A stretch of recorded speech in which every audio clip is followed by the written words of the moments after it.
राधे राधे, जय श्री कृष्णा।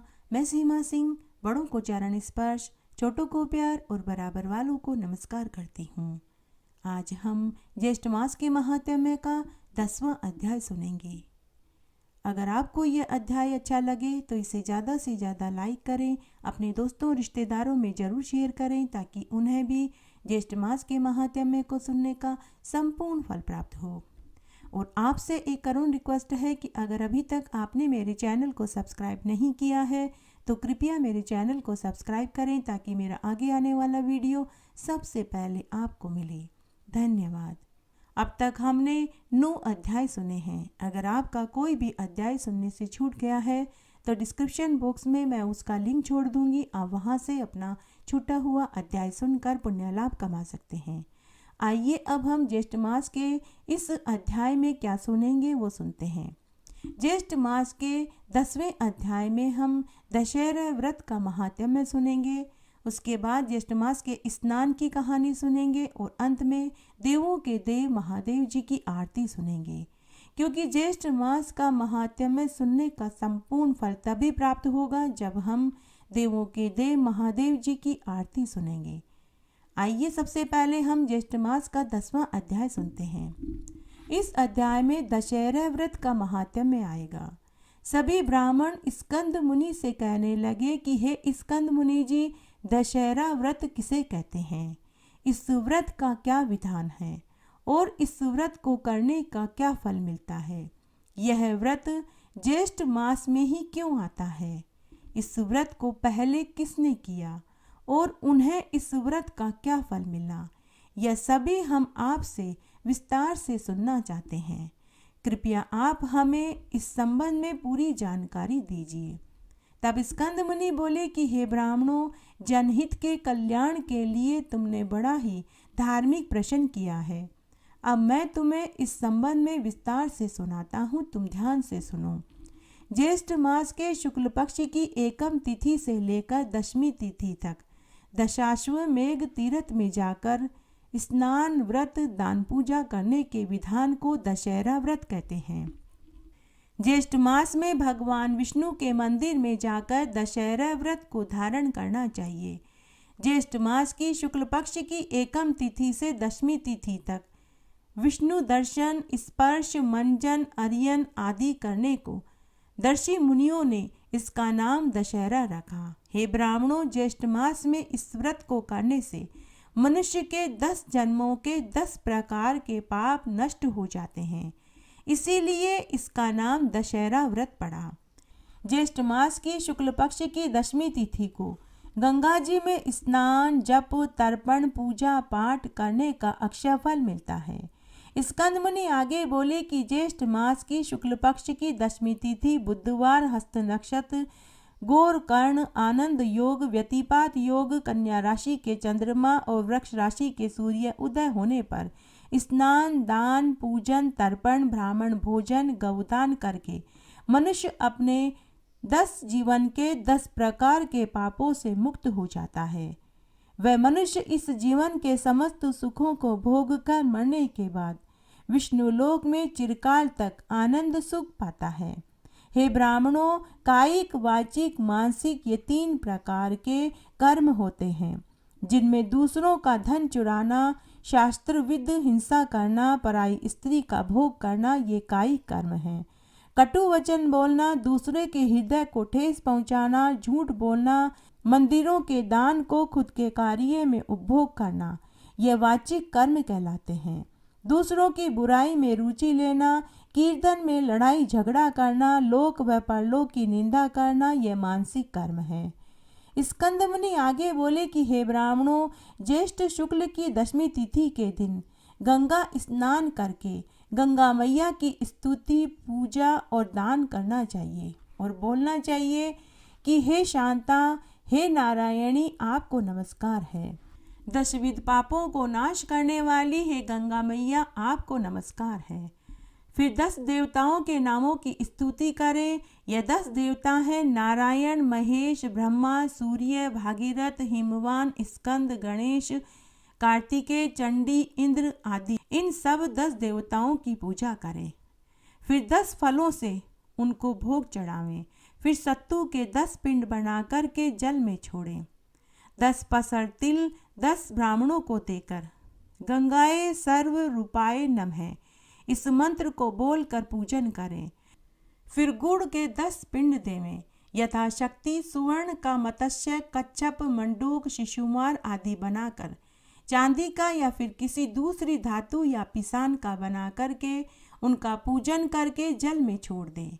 उसके पश्चात 10 सेर तिल धान्य और जो ब्राह्मण को देवें। 10 गायों का दान 10 ब्राह्मणों को देवें। दान में कंजूसी नहीं करनी चाहिए। उसके बाद ब्राह्मणों को स्वादिष्ट भोजन करावें। ऐसा करने से 10 जन्मों के अर्जित 10 प्रकार के पापों का नाश हो जाता है। हे ब्राह्मणों, इसमें कोई संदेह नहीं है। दशमी के दिन दशाश्वमेघेश्वर लिंग के दर्शन करने मात्र से 10 जन्म के अर्जित पापों का नाश हो जाता है, इसमें कोई संदेह नहीं है। यह दशहरा व्रत दशा योग नाम से प्रसिद्ध हुआ। स्कंद मुनि आगे बोले कि हे ब्राह्मणों, जैसे आकाश में नक्षत्र गणों के साथ चंद्रमा शोभित होता है, वैसे ही ज्येष्ठ मास में यह दशहरा व्रत शोभित होता है। स्कंद मुनि बोले कि हे ब्राह्मणों, इस संबंध में मैं तुम्हें एक प्राचीन कथा सुनाता हूँ। एक बार सतयुग में एक प्रतापी राजा था। उस राजा के एक परम सुंदरी गुणवती नाम की रानी थी। दोनों राजा रानी हर साल ज्येष्ठ मास में दशहरा व्रत को धारण करते थे और पूरे ज्येष्ठ मास में गंगा स्नान, दान, पूजा, तर्पण किया करते थे। उस राजा के भाग्य में औलाद सुख नहीं लिखा हुआ था, लेकिन उसके और उसकी रानी के द्वारा 3 साल तक लगातार ज्येष्ठ मास में दशहरा व्रत धारण करने से उसे गंगा मैया ने औलाद सुख का वरदान दिया। तब राजा रानी औलाद पाकर बहुत खुश हुए। जब राजा का पुत्र बड़ा हुआ तो वह गलत संगत में पड़ गया, झूठ बोलने लगा, शराब पीने लगा, वेश्यावृत्ति करने लगा। राजा रानी ने अपने पुत्र को बहुत समझाया, लेकिन सब व्यर्थ रहा। तब एक दिन की बात है, गंगा मैया ने राजा को स्वप्न में आकर दर्शन दिया कि हे राजन, तेरे यह पुत्र मेरे वरदान से हुआ था। तू अपने पुत्र से ज्येष्ठ मास में दशहरा व्रत धारण करवा, इससे उसको सद्बुद्धि प्राप्त होगी। सुबह जब राजा सोकर उठा तो उसने अपने स्वप्न वाली बात रानी को बताई। तब राजा रानी ने ज्येष्ठ मास में अपने पुत्र को गंगा तट पर ले जाकर गंगा स्नान करवाया और ज्येष्ठ मास की शुक्ल पक्ष की एकम से दशमी तिथि तक दशहरा व्रत धारण करवाया, जिससे राजकुमार को सद्बुद्धि प्राप्त हुई, जिससे राजकुमार का हृदय परिवर्तन हो गया और वह भी अपने माता पिता के पदचिन्हों पर चलने लगा। तब राजा रानी ने अपने पुत्र का धूमधाम से विवाह करवाया। कुछ सालों के बाद राजा रानी ने अपने राज्य का उत्तराधिकार अपने बेटे को दिया और सम राजा रानी वन में जाकर कठोर तपस्या करने लगे और वे इस जीवन का समस्त सुख भोग कर मरने के बाद बैकुंठ को प्राप्त हुए। आइए इस अध्याय में हम ज्येष्ठ मास के स्नान की एक पौराणिक कहानी सुनते हैं। एक बार एक गांव में एक ब्राह्मण दंपति अपने इकलौते बेटे के साथ रहते थे। ब्राह्मण दंपति हर साल ज्येष्ठ मास का स्नान और व्रत करते थे। दोनों ब्राह्मण दंपति भगवान महादेव के परम भक्त थे। उसी गांव में एक महाजन परिवार भी रहता था। उस महाजन के 4 पुत्र, पत्नी और एक बीमार बूढ़ी माँ भी थी। ब्राह्मण दंपति के जब लड़का हुआ तो उन्होंने अपने जीवन भर की कमाई महाजन के पास रखवा दी। ब्राह्मण दंपति महाजन से बोले कि सेठ जी, हमारे रुपये और गहने आप संभाल कर रख लो। जब हमारा बेटा 20 साल का होगा तो हम आपसे वापस ले लेंगे। यह पैसा हमने बहुत मेहनत करके कमाया है। तो महाजन बोला कि हाँ हाँ, क्यों नहीं, तुम्हारा रुपया है, तुम्हारे गहने हैं, जब चाहो ले लेना। इस तरह रुपये और गहनों की ब्राह्मण दंपति ने कोई लिखा पढ़ी नहीं करी। रुपये पैसे देते और लेते समय किसी ने देखा भी नहीं। उन्होंने महाजन पर पूर्ण विश्वास किया और रुपयों और गहनों की थैली महाजन को दे दी। इस तरह कई बरस बीत गए। तब एक दिन जब ब्राह्मण का बेटा 20 साल का हुआ तो ब्राह्मणी ने अपने पति से कहा कि हे स्वामी, अब हमारा बेटा विवाह लायक हो गया है, हमें इसका विवाह किसी सुसंस्कृत लड़की के साथ कर देना चाहिए। तब ब्राह्मण बोला कि भाग्यवान, हमारे पास तो इतना रुपया ही नहीं है, हम विवाह के लिए इतने सारे रुपया पैसा कहाँ से लाएंगे। तब ब्राह्मणी ने पति से कहा कि हे स्वामी, आप तो भूल गए हैं, हमने अपना रुपया और गहना महाजन के पास सुरक्षित रखा है। हमने महाजन को रुपये और गहनों की थैली इसीलिए दी थी कि जब हमारा पुत्र 20 साल का हो जाएगा तो हम अपने रुपये और गहने ले लेंगे।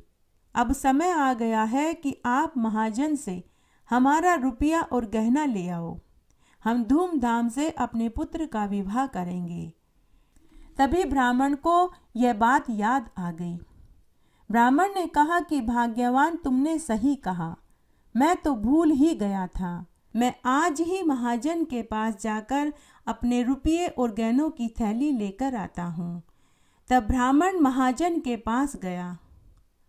महाजन ब्राह्मण को देखते ही पूछने लगा कि अरे ब्राह्मण, आज मेरे घर किस कारण आना हुआ। तब ब्राह्मण बोला कि सेठ जी, बरसों पहले मैंने अपने रुपये और गहने आपके पास सुरक्षित रखवाए थे कि जब मेरा पुत्र बड़ा होगा तो मैं अपने रुपये और गहनों की थैली ले लूँगा। अब मैं और मेरी पत्नी ने निश्चय किया है कि पुत्र का विवाह कर दिया जाए, इसलिए मैं अपने रुपये और गहनों की थैली लेने आया हूँ। सेठ ने ब्राह्मण से कहा कि अरे ब्राह्मण, क्यों झूठ बोलता है, तूने कब मेरे पास रुपये और गहने रखवाए थे, किसके सामने रखवाए थे, क्या मैंने कोई लिखा पढ़ी की थी? अरे तू ब्राह्मण होकर झूठ बोल रहा है।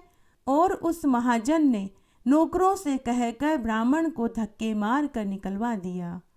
ब्राह्मण खूब रोया, गिड़गिड़ाया, लेकिन सेठ के ऊपर कोई असर नहीं हुआ। ब्राह्मण दुखी मन से घर आया और उसने अपनी पत्नी को पूरी बात बताई। उसकी पत्नी उसी समय महाजन के घर गई और घर के बाहर से चिल्ला चिल्ला कर बोली कि अरे ओ सेठ, तू मेरा पैसा मुझे वापस लौटा दे, तुझे मेरी आह लगेगी, तुझे एक ब्राह्मण का पैसा हड़पते हुए लज्जा नहीं आई। ब्राह्मणी के चिल्ला चिल्ला कर बोलने से वहाँ पूरा गांव एकत्र हो गया। तभी महाजन की पत्नी शिव पूजा करके घर आ रही थी। उसने देखा कि उसके घर के बाहर भीड़ लगी हुई थी। ब्राह्मणी जोर जोर से रो रही थी। वह जल्दी जल्दी घर आई और अपने पति से पूछने लगी कि स्वामी क्या हुआ। तब महाजन ने कहा कि यह ब्राह्मणी खुद के पैसे और गहने मांग रही है और मैं देना नहीं चाहता। महाजन की पत्नी ने कहा कि हे स्वामी, आप उनका रुपया और गहना लौटा दीजिए, वो एक ब्राह्मण है, हमें महान पाप लगेगा। मुझे भी याद है, बरसों पहले दोनों ब्राह्मण दंपति अपना रुपया और गहना आपके पास रखवाने आए थे। तभी महाजन ने अपनी पत्नी को डांटते हुए कहा कि तुम चुप रहो, अंदर जाओ। बेचारी महाजन की पत्नी चुपचाप घर के भीतर चली गई। बाहर ब्राह्मणी चिल्ला चिल्ला कर लोगों से कह रही थी कि यह महाजन मेरे रुपये और गहने हड़प गया है। तभी महाजन घर के बाहर आया और उसने पूरे गांव वालों के सामने कहा कि अरे गांव वालों, ये ब्राह्मण पति पत्नी झूठ बोल रहे हैं। अगर इन्होंने मेरे पास रुपये और गहने रखवाए थे तो सब शिव मंदिर में चलो और शिवजी के सामने अगर यह ब्राह्मणी अपने इकलौते बेटे के सिर पर हाथ रख कर सौगंध खाएगी तो मैं रुपया व गहना दे दूंगा। तब पूरा गांव व ब्राह्मण पति पत्नी और महाजन सभी शिव मंदिर में गए। तब ब्राह्मणी ने अपने इकलौते बेटे के सिर पर हाथ रख कर कहा कि मैंने आज से 20 साल पहले अपनी मेहनत मजदूरी से कमाए गए रुपये और गहने इस महाजन के पास रखवाए थे। ब्राह्मणी ने पूरी बात सच बोल दी, लेकिन तभी ब्राह्मणी का बेटा निढाल होकर जमीन पर गिर पड़ा और उसके बेटे की मृत्यु हो गई। अब महाजन ने कहा कि देखो गांव वालों, इस ब्राह्मणी ने झूठी सौगंध खाई थी, इसलिए इसका बेटा मर गया। ब्राह्मण दंपति हक्के बक्के रह गए कि हे भगवान, हम सच्चे थे, फिर भी हमारा बेटा क्यों मर गया? सभी गांव वाले अपने अपने घर चले गए। ब्राह्मण ने ब्राह्मणी से कहा कि अरे मूर्ख स्त्री, तूने रुपयों और गहनों के खातिर अपने पुत्र की ही सौगंध खा गई। हम रुपया और गहना तो फिर बनवा लेते, अब पुत्र कहाँ से लाएंगे? और दूसरा, पूरे गांव के सामने हमारी इज्जत चली गई सो अलग। अब हम इस गांव में नहीं रह सकते। ब्राह्मण दंपति गांव के बाहर एक जंगल में नदी के किनारे घास फूस की झोपड़ी बना कर के रहने लगे। जंगल से लकड़ी काट कर शहर में बेचते और अपना जीवन यापन करने लगे और मन ही मन सोचने लगे कि हमने सच बोला, फिर भी भगवान ने हमारे साथ ऐसा क्यों किया। उधर ब्राह्मणी अपने मृत बेटे को कंधे पर रखकर उसी जंगल में नदी के किनारे एक बेलपत्र के पेड़ के नीचे बैठ गई और मरे हुए पुत्र को गोद में ले लिया। पूरे समय ओम नमः शिवाय का जाप करने लगी। ज्येष्ठ का महीना चल रहा था। ब्राह्मणी ने कठोर तप प्रारंभ कर दिया। बिना अन्न जल ग्रहण किए मृत पुत्र के सिर को गोद में लिए बैठी रही। इस तरह ब्राह्मणी को कई महीने बीत गए। तब एक दिन भगवान महादेव पृथ्वी पर भ्रमण करने के लिए जा रहे थे, तो माता पार्वती ने कहा कि हे स्वामी, मैं भी आपके साथ भ्रमण पर चलूंगी। तब भगवान महादेव ने कहा कि प्रिय, तुम धरती पर लोगों का झूठ, छल, कपट, दुख सहन नहीं कर पाओगी। तुम्हारा मन दुखी हो जाएगा, इसलिए तुम मत चलो। लेकिन माता पार्वती जी ने हट पकड़ ली। तब महादेव जी माता पार्वती जी को धरती पर लेकर आए। भ्रमण करते करते भगवान महादेव और माता पार्वती जी उसी जंगल में पहुंच गए जहां की वह ब्राह्मण पति पत्नी अपने मृत बालक के साथ रह रहे थे। उस समय भगवान महादेव और माता पार्वती जी साधारण वेशभूषा में थे। तभी माता पार्वती जी ने उसी ब्राह्मण से पूछा कि हे वत्स, इस झोपड़ी में कौन रहता है? ब्राह्मण ने कहा कि हे माते, यह मेरी झोपड़ी है। तब माता पार्वती ने कहा, क्या आज रात्रि को हमें इस झोपड़ी में शरण मिलेगी? तो ब्राह्मण ने कहा कि जरूर मिलेगी। मैं तो पूरे समय वैसे भी झोपड़ी के बाहर ही रहता हूँ। आप दोनों अंदर जाकर सो सकते हैं। तब माता पार्वती जी और महादेव जी झोपड़ी के भीतर चले गए। तब थोड़ी देर बाद माता पार्वती बोली कि हे स्वामी, मुझे इस झोपड़ी में से सच्चाई की बू आ रही है। तब महादेव जी ने कहा कि हे प्रिय, तुम सच कह रही हो। तब माता गौरा ने कहा कि मैं पता करके रहूंगी। तब दूसरे दिन माता गौरा और महादेव जी उसी जंगल में भ्रमण करते हुए उसी स्थान पर पहुँचे जहाँ ब्राह्मणी अपने मृत पुत्र को गोद में लेकर ओम नमः शिवाय का जाप कर रही थी और वील पत्र के एक एक पत्ते में से ओम नमः शिवाय की ध्वनि निकल रही थी। तब माता गौरा ने महादेव जी से कहा कि हे स्वामी, यह स्त्री बहुत दुखी लग रही है, हमें इससे पूछना चाहिए। तब माता पार्वती ने कई बार आवाज लगाई, लेकिन ब्राह्मणी सिर्फ ओम नमः शिवाय के अलावा और कुछ सुन नहीं पा रही थी। तभी वहां वह ब्राह्मण भी पहुंच गया। माता पार्वती और शिवजी ने पूछा कि यह कौन है? तब ब्राह्मण उनसे बोला कि यह मेरी पत्नी है और यह मेरा मृत लड़का है। इसके अलावा मैं आपको कुछ नहीं बता पाऊंगा। और ऐसा कहकर वह ब्राह्मण वहां से चला गया। तब भगवान महादेव ने कहा कि हे प्रिय, अब तो मुझे भी सच्चाई जाननी है, चलो हम गांव के पनघट पर चलते हैं। तब भगवान महादेव और माता पार्वती जी जो साधारण वेशभूषा में थे, वे पनघट पर पहुँचे। वहाँ बहुत सी गांव की स्त्रियां पानी भर रही थी। तब महादेव जी माता पार्वती जी से बोले कि हे देवी, स्त्रियों के पेट में बात पचती नहीं है, कोई न कोई स्त्री हमें इस बारे में जरूर बताएगी। तब माता पार्वती और महादेव जी एक वृद्ध दंपति का वेश बनाकर गांव के पनघट पर पहुंच गए और कुएं की पाल पर जाकर बैठ गए। तभी वहां बहुत सी स्त्रियां पानी भरने आई। तब वृद्ध दंपति वेश में भगवान ने कहा कि हमें बहुत प्यास लगी है, क्या तुम हमें पानी पिलाओगी? तब एक पनिहारी ने भगवान महादेव और माता पार्वती जो वृद्ध दंपति वेश में थे उन्हें पानी पिलाया और बोली कि आप लोग कौन हैं? इस गांव के तो नहीं लगते।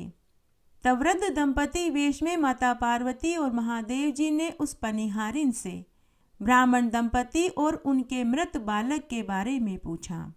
तब वह स्त्री बोली, हमारे गांव के महाजन ने ब्राह्मण पति पत्नी के साथ बहुत बुरा किया।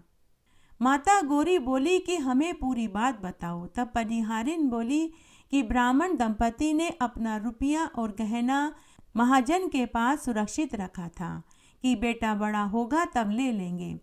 लेकिन जब ब्राह्मण का बेटा बड़ा हुआ और ब्राह्मण दंपति महाजन से खुद का रुपया और गहना मांगने के लिए गए तो महाजन ने देने से इनकार कर दिया।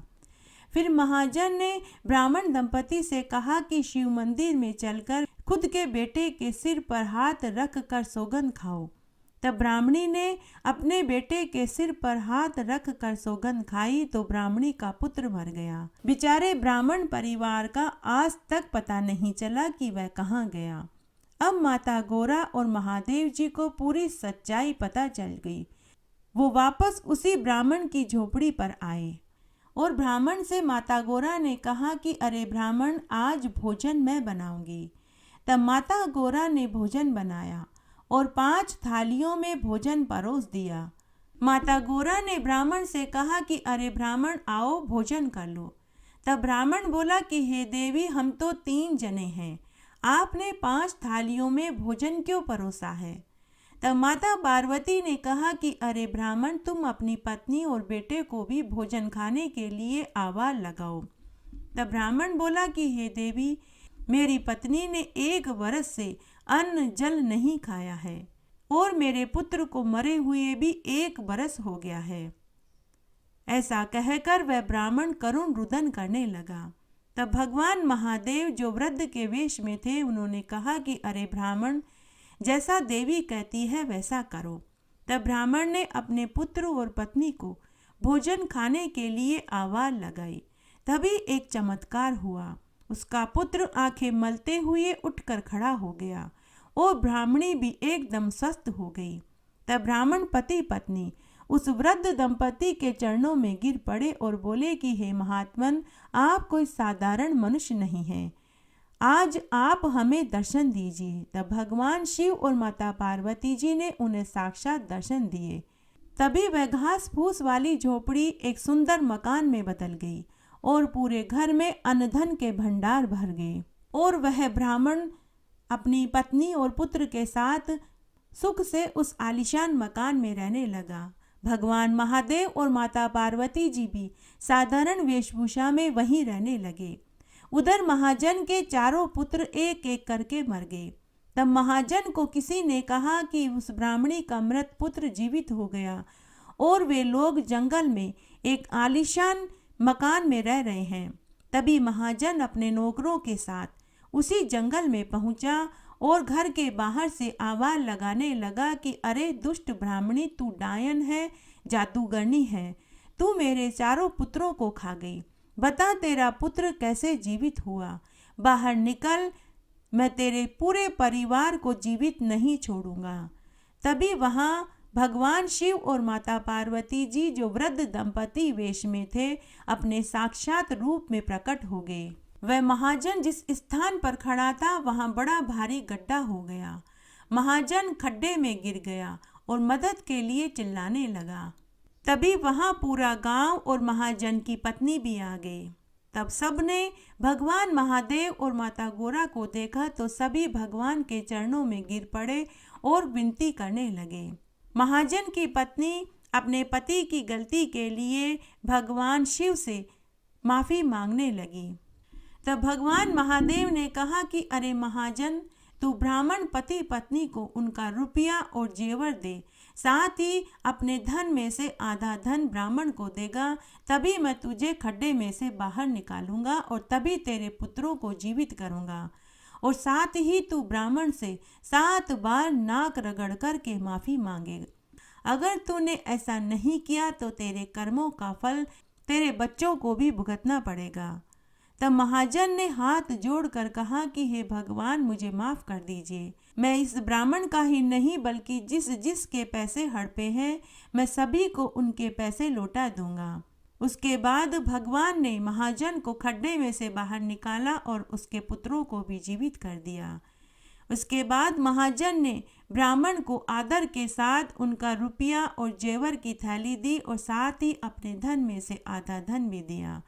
उसके अलावा गांव के जितने भी लोगों के रुपये उस महाजन ने हड़पे थे, उन सभी के रुपये कागज सहित उन्हें लौटा दिए। साथ ही उस महाजन ने ब्राह्मण दंपति से 7 बार नाक रगड़ कर के माफ़ी मांगी। आज उस ब्राह्मण दंपति को उसके ज्येष्ठ मास के स्नान और व्रत का पूरा फल मिला। घटती हो तो पूरी हो तो परवान चढ़े, भूले बिसरे नाम तेरे भंडार में भरे। ज्येष्ठ मास में सभी कथा कहानियों के साथ में भगवान महादेव की आरती जरूर बोलनी चाहिए, तभी ज्येष्ठ मास के महात्म्य को सुनने का फल प्राप्त होता है। आइए अब हम ज्येष्ठ मास में भगवान महादेव की आरती बोलते हैं। आप भी मेरे साथ इस आरती को बोलिए। ओम जय शिव ओंकारा, समिहर शिव ओंकारा, ब्रह्मा विष्णु सदा शिव अर्धांगी धारा। ओम हर हर हर महादेव, एकानन चतुरानन पंचानन राजे, शिव पंचानन राजे।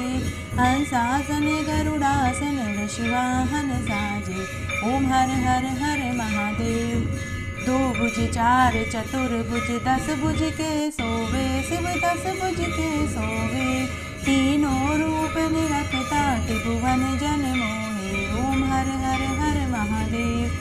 अक्षमाला वनमाला मुंडमाला धारी, शिव मुंडमाला धारी। त्रिपुरारी रमुरारी कर कमला धारी। ओम हर हर हर महादेव। श्वेतांबर पीतांबर बादांबर अंगे, शिव बादांबर अंगे। सनकादिक ब्रह्मादिक भूतादिक संगे। ओम हर हर हर महादेव। करके मध्य कमंडल चक्र त्रिशूल धरता, शिव चक्र त्रिशूल धरता। सुख करता दुख हरता, जग पालन करता।